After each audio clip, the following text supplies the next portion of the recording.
Fala amigos e amigas da AgriConnection, estamos de volta mais uma semana aqui direto da terra do Tio Sam para trazer informações de como é que está a safra de soja e milho. Como você já sabe, se inscreva no canal para saber quando a gente está lançando os nossos vídeos e para ficar atualizado da safra. Também deixe seu joinha, seu like aí para nos fortalecer ainda mais. Luiz, solta a vinheta que já já a gente está de volta trazendo muita informação.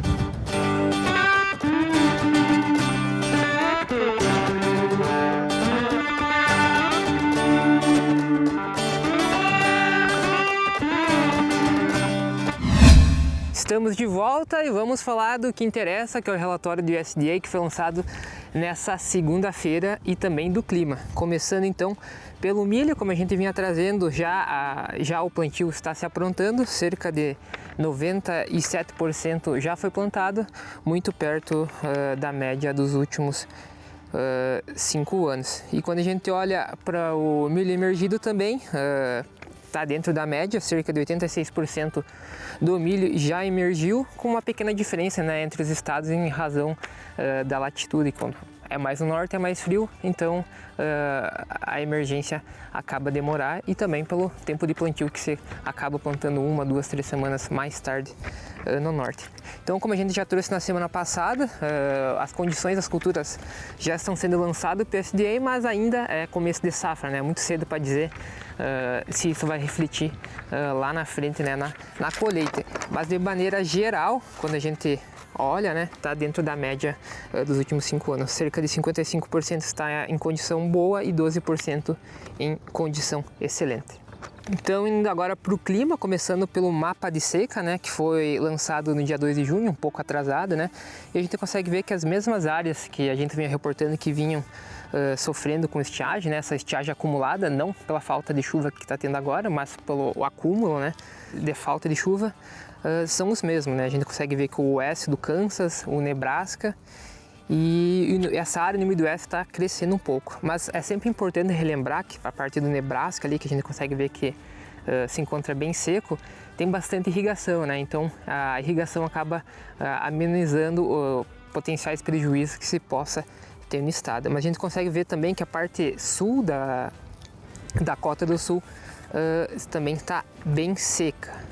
Porém, como eu falei, esse mapa é do dia 2, mas a gente, quando olha as chuvas dos últimos 7 dias, a gente acaba vendo que choveu bastante nessa região central do Midwest, ali para a parte sul de Wisconsin, a parte norte de Illinois e a parte leste de Iowa, que era essa parte que estava aumentando a seca. Então, com essas chuvas que esteve no centro do Midwest, a tendência é minimizar, então, esses potenciais problemas que a gente pode ter por causa da seca. Mas mais importante ainda é a gente ficar de olho na Dakota do Sul, né?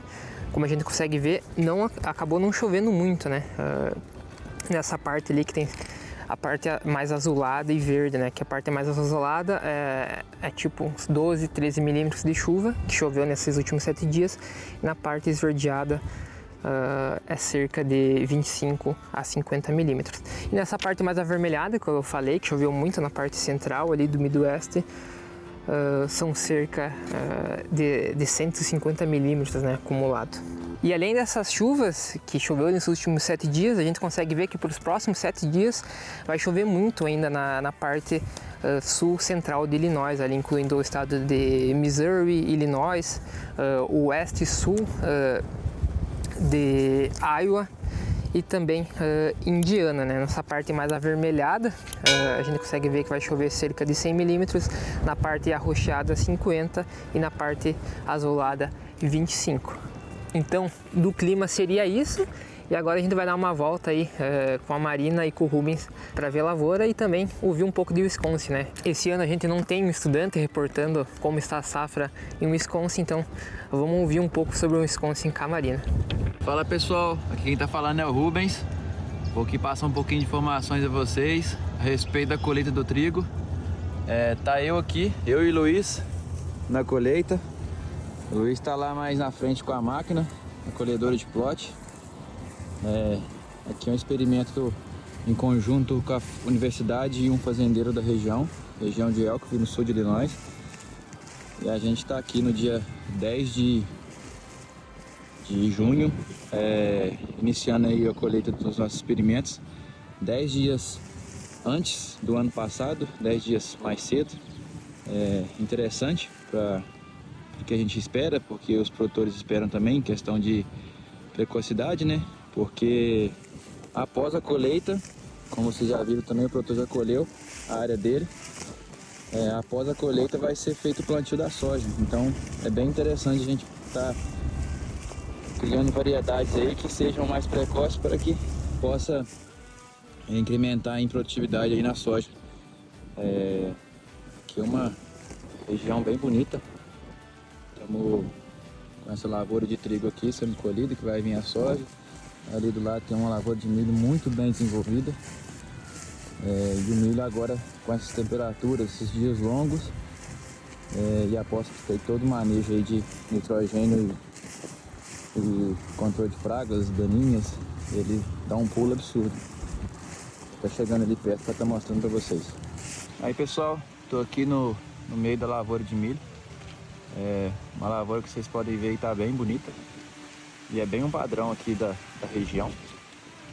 Apesar de essa semana ter chovido em Champaign, né, onde a gente fica sediado, aqui ainda acredito que não teve nenhuma chuva, até por isso a gente pôde adiantar a colheita do trigo.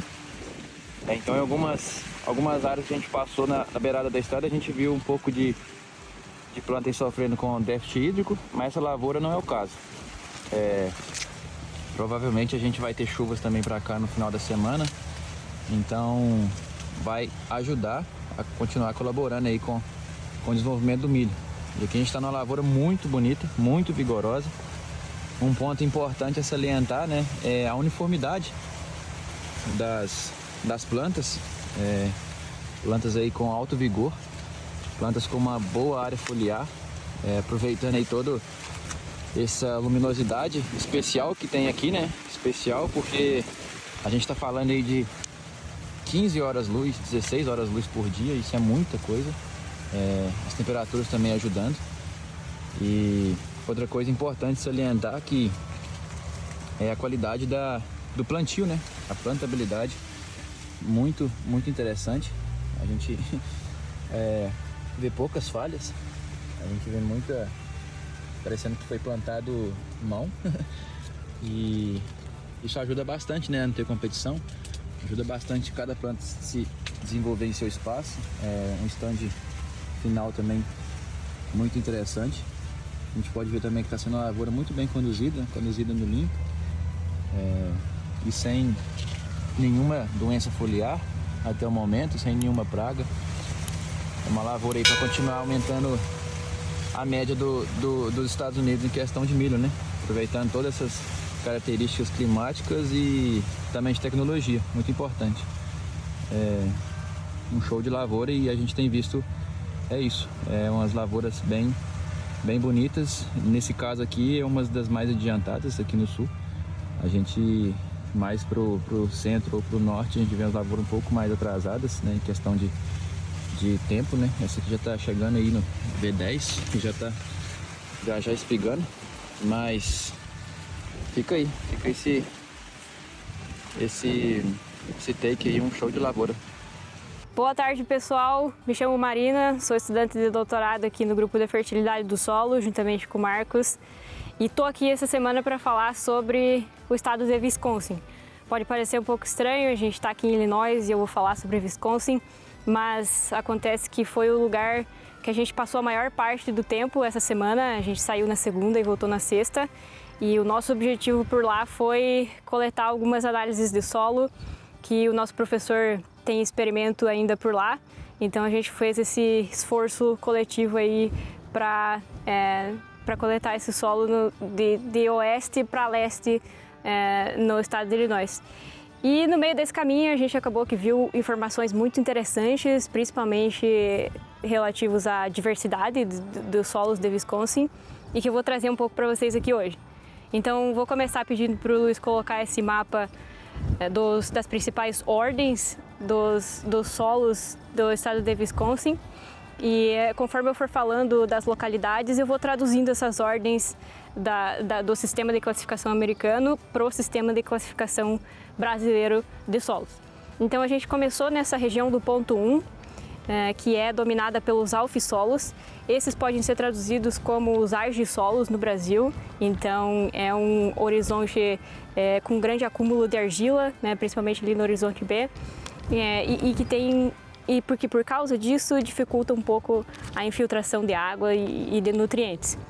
Depois desse ponto 1, a gente foi para o ponto 2, que é essa região mais ao sul central de Wisconsin, e ali a gente viu os molissolos, que são bastante diferentes, né? Eles podem ser traduzidos como os chernossolos no Brasil, então possuem horizontes bem escuros, que refletem um grande acúmulo de matéria orgânica, são extremamente férteis para a produção e muito semelhantes aos solos que a gente vê aqui na região central de Illinois. Aí no dia seguinte a gente foi para esse ponto 3, que é uma das viagens mais longas aí, e esse ponto ele fica na região peninsular ali do estado de Wisconsin. Então, como vocês podem ver, tem uma influência aí dos grandes lagos que estão ali, né, e exercem forte influência na formação desses solos. O que a gente viu também foi a ocorrência de alfisolos, só que dessa vez muito diferentes daqueles localizados no ponto 1, porque como a água tem grande influência nos horizontes, ela flutua muito para cima e para baixo, a gente vê diferentes cores nos horizontes desse solo, vê também a presença do horizonte E, que é um horizonte esbranquiçado e que representa a argila que ela foi lixiviada conforme a flutuação da água foi acontecendo nesse solo. Então, depois disso, a gente moveu para a parte central de Illinois, o ponto 4, como vocês podem ver. Essa região também é muito diferente, porque é caracterizada pelos entissols. Esse é um solo que se traduz como sendo os neossolos no Brasil, o que significa que são muito jovens, sem estrutura e a parte mais importante que eu achei, uma grande porcentagem de areia, né? E essa areia reflete muito o tipo de cultura que a gente viu na região. A gente viu bastante plantação de batata irrigada, né? Então a batata é uma cultura que se dá bem nesse tipo de solo porque drena bem a água, então evita incidência de doenças.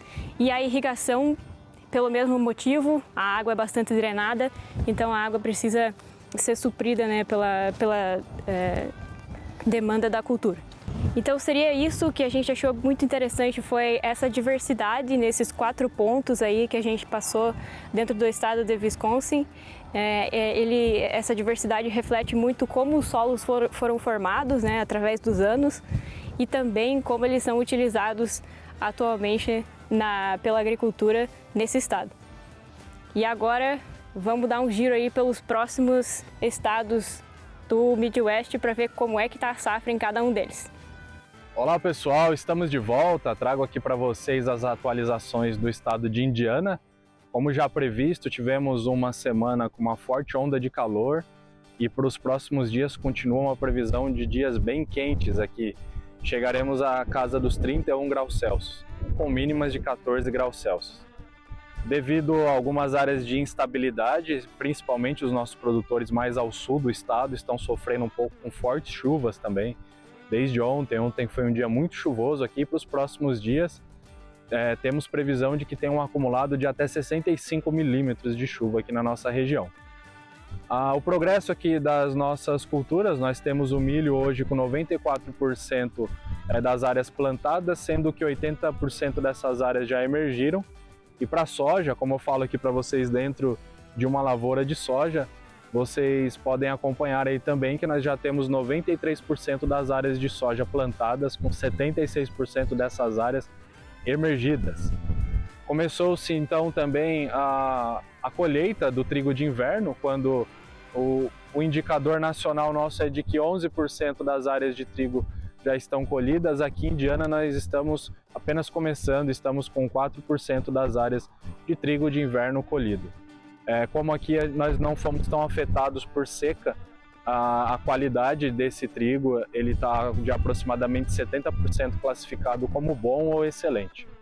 Era esse o giro rápido aqui do nosso estado. Obrigado para você que ficou até aqui, obrigado pela atenção de vocês. Voltamos a semana que vem com mais novidades e até lá. Bom, pessoal, em relação ao reporte semanal aqui do estado de Nebraska, das lavouras de soja e milho, como a gente já vem falando aí nos últimos vídeos, as lavouras já foram semeadas, a gente já está com um bom estabelecimento aí de plantas de emergência.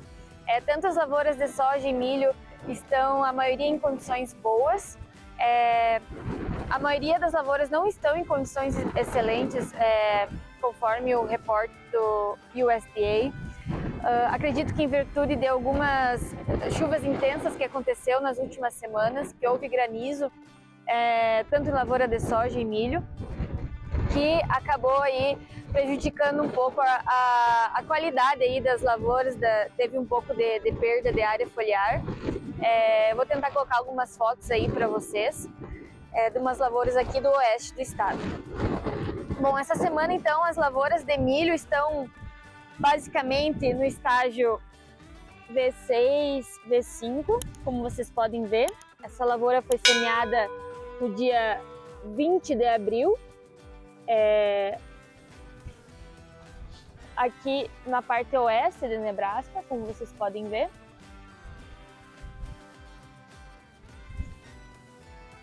E nessa semana está também ocorrendo a aplicação de nitrogênio nas lavouras.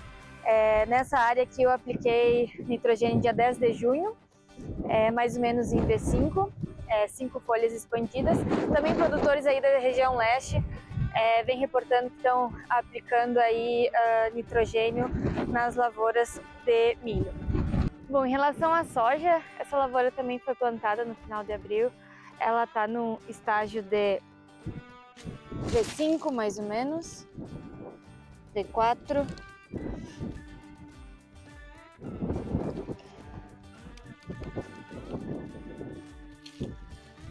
Como vocês podem ver. Também teve algumas lavouras aí que sofreram em virtude do granizo que ocorreu nessa última semana. E falando em clima, na semana que vem, ao contrário da última semana, vai ter bem menos chuva, principalmente aqui no estado, na parte oeste do estado. Vai ter menos de 10 milímetros aí de chuva, ou seja, provavelmente os produtores que têm pivô, têm irrigação, vão contar com essa ferramenta nesses próximos 7 dias. Já em relação à parte leste, vai ter um pouco mais de chuva em comparação aqui à parte oeste do estado, por volta de 30 milímetros de chuva. E bem na parte sul do estado de Nebraska, ali em divisa com Kansas e Missouri, a chuva vai estar um pouco mais intensa, justo naquela parte ali mais ao sul. E é isso, pessoal. Vejo vocês na próxima semana. Até mais! Olá, amigos e amigas do AgroConnection. Eu me chamo Regina e estou de volta direto aqui de Minnesota para trazer algumas atualizações para vocês.